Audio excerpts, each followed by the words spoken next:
Right. Dr. Heather Dewey-Hagborg is an artist and biohacker who's interested in art as research and technological critique.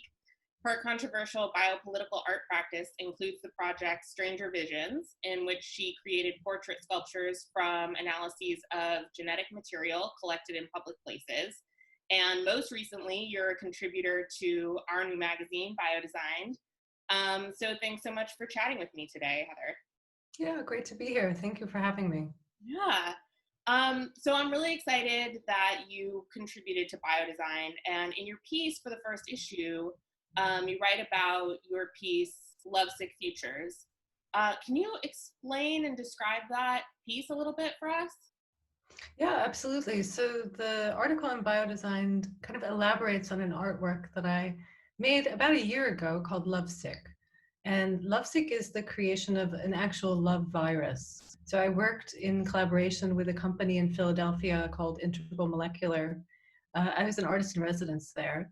And we together came up with this idea of creating a custom retrovirus that would infect human cells and insert an extra copy of the gene for oxytocin. So it was imagined as this kind of activist intervention that one could spread in a population to literally spread love, coming out of a moment of feeling a lot of disaffection and hate and xenophobia in the world rising. And of course, now in the context of coronavirus, that has amplified even more.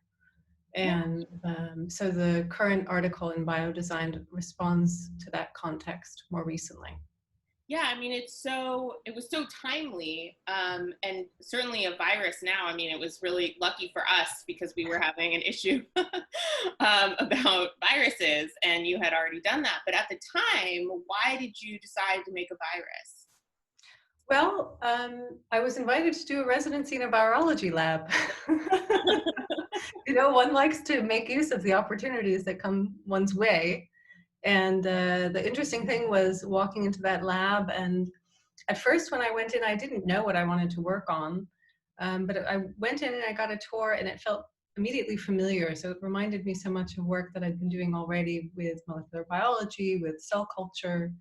And I just sat down with Ben Durance, the CEO of the company. We just started kind of improvising, coming up with ideas. And I said, well, what kind of virus could you make? Could you make a virus that would make people fall in love? And he kind of sat there and thought about it for a minute. And then he says, yeah, I don't see why not.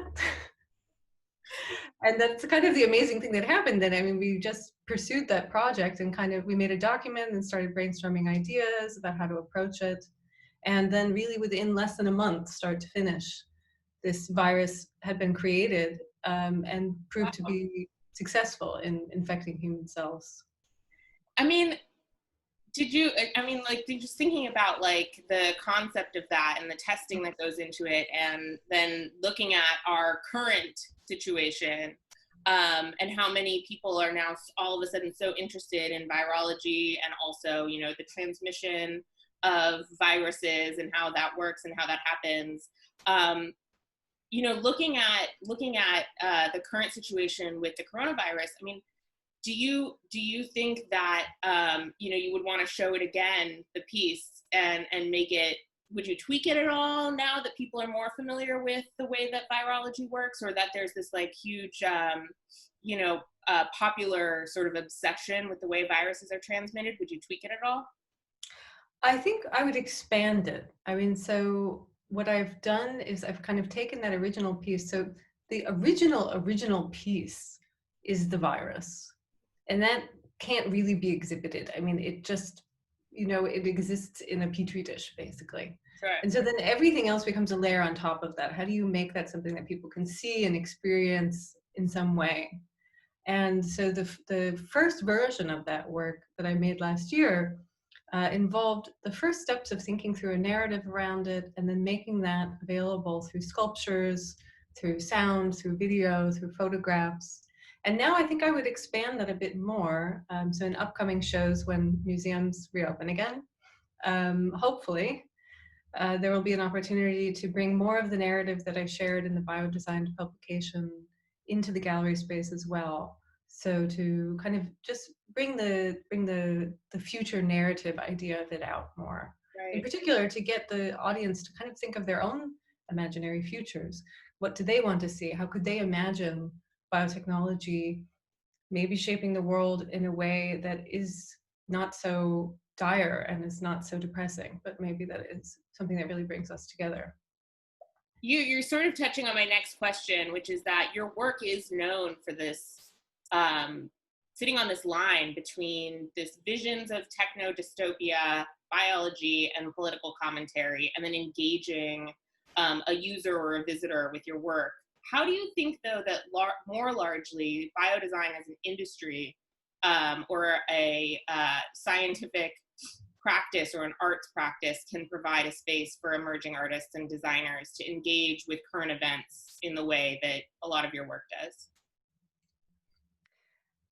It is, of course, always a bit dystopic. I mean, in the sense that activism is also, I mean, it's about bringing attention to things that are risks, but also that are maybe opportunities. So I think you can see with Lovesick, you can kind of see it either way.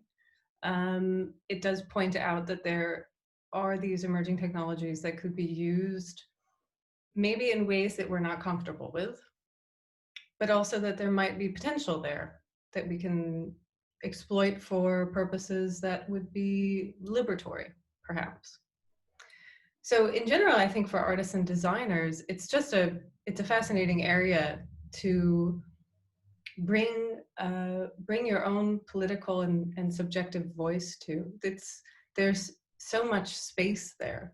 Yeah. It's really very little explored. And so I'm always interested in just encouraging more people to learn about these tools. I mean, to get your hands on them, to start experimenting and find out what your voice is within that field, and bring that out and express it. Yeah. Yeah. Great. So I also wonder about your own bio. You describe yourself as a biohacker, and have for a long, long time, but that word has also taken on so many meanings and so many definitions now, in different contexts. So I was just wondering, what does biohacker mean to you? When you say you're a biohacker, what do you mean? So I came first from more of a kind of, let's say, computer hacker background or electronics hacking. So I was a programmer and I built electronics and things like that. And coming to biotechnology came out of my larger technology practice. So for me, it's about taking a kind of fluency and agility with the medium. So not necessarily waiting around for advanced materials or advanced labs to come your way, but putting your hands on things and figuring out what you can do in a more do-it-yourself way, whether that's in your kitchen, in your bathroom, or sometimes in a super advanced university lab. I mean, it can be, for me, and all of those places are interesting places to work. But I think having this agility to move and to experiment with ideas without necessarily getting permission is a big part of that. Yeah, it definitely is. And I think that that sort of description of a hacker, is one that has sort of transcended computer hackers to biohackers and sort of whatever is going to come next. But, it's interesting to me because there are just so many people describing themselves as biohackers now, but that is such a key piece of it, right? That just taking what's available and not waiting for fancy objects or permission to come your way. So thanks. What's next for you, Heather, before we wrap up? God, it's so hard to think of these things now. I can say that some of the things that I'm interested in right now are definitely getting more into viruses, in particular thinking about the human virome. So thinking more generally about viruses, maybe breaking a little bit out of the mold of just thinking of viruses as bad. So in general, thinking, the microbiome, we've expanded our ideas of how we think in particular about bacteria, but viruses still, we generally don't think really, and haven't put much research into looking at human viruses that are beneficial. So that's an area that I'm very interested in right now. Fascinating. All right, well, thanks so much for speaking with me, Heather. I'm going to let you go, but I hope that we can talk again soon. And thanks again for contributing to Biodesigned. I really loved your article, and I hope everyone goes and checks it out. Thank you so much for having me. It was great chatting. All right.